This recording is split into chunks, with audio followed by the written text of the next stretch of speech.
CBI heat on Manish Sisodia mounts now. Probe agencies grilling Sisodia an alleged liquor scam. Before a CBI questioning, Sisodia visited Rajghat, where he made a big claim saying that his arrest is imminent.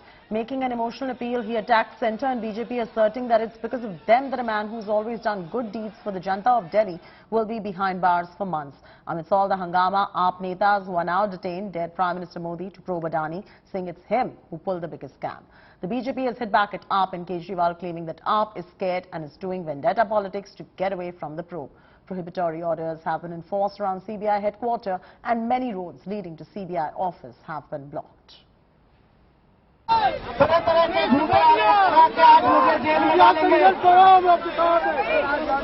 मैं jail जाने से नहीं डरता। हम लोग भगत सिंह के अनुयायी हैं। सरदार भगत सिंह जी देश के लिए फांसी पर चढ़ गए थे। इनके झूठे आरोपों के चक्कर में एक आध बार जेल जाना तो छोटी सी बात है। The godfather of corruption, Manish Sisodia ji, goes and does a photo op with father of the nation who was against corruption and liquor. They invoke the names of Shahid-e-Azam Bhagat Singh ji, besmirching their legacies to defend their corruption. If they were innocent, why haven't they got clean chit from the court, giving themselves clean chit? But Satyendra Jain is still in jail. Vijay Nair is still in jail. FIRs have not been quashed against them. This shows that they are only playing a victimhood card. आने वाले समय में BJP का काल तो आम आदमी party बनेगी। आने वाले समय में बीजेपी के अत्याचार से देश को मुक्ति तो आम आदमी पार्टी ही दिलवाएगी। आने वाले समय में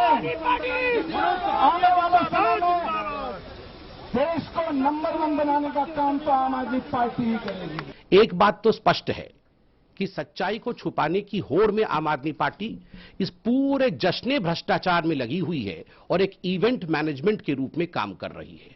प्रश्नों का उत्तर उन्हें सीबीआई के पास देना चाहिए। इवेंट मैनेजमेंट से कुछ नहीं होता। भारत के प्रधानमंत्री नरेंद्र मोदी जी एक शब्द भी अडानी का नाम नहीं लेते। अडानी के खिलाफ सीबीआई नहीं होती, ईडी नहीं होती, इनकम टैक्स डिपार्टमेंट की जांच नहीं होती, सेबी की जांच नहीं होती।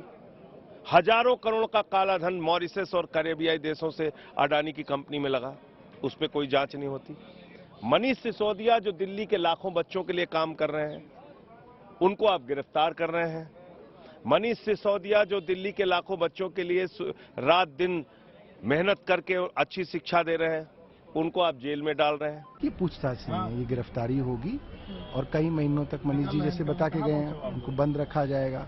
किसी तरीके से पार्टी को दबाने की कोशिश हो रही है, मगर दबेंगे नहीं। लेकिन बीजेपी कह रही है जब कर नहीं तो डर क्यों? अब देखिए, डरने वाली बात तो ये है कि अडानी जी की इंक्वायरी की मांग पूरा देश कर रहा है। हजारों करोड़ का काला धन ले जाके विदेशों में गए, वहां से फिर शेल कंपनीज के बहाने वापस आया। उसकी इंक्वायरी क्यों नहीं हो रही? क्यों सरकार डर रही है? मैं भारतीय जनता पार्टी को चैलेंज करती हूं कि आप आम आदमी पार्टी के किसी भी नेता पर एक पैसे का भ्रष्टाचार का आरोप साबित कर दो, आप नहीं कर पाओगे, क्योंकि हम एक कट्टर ईमानदार पार्टी है।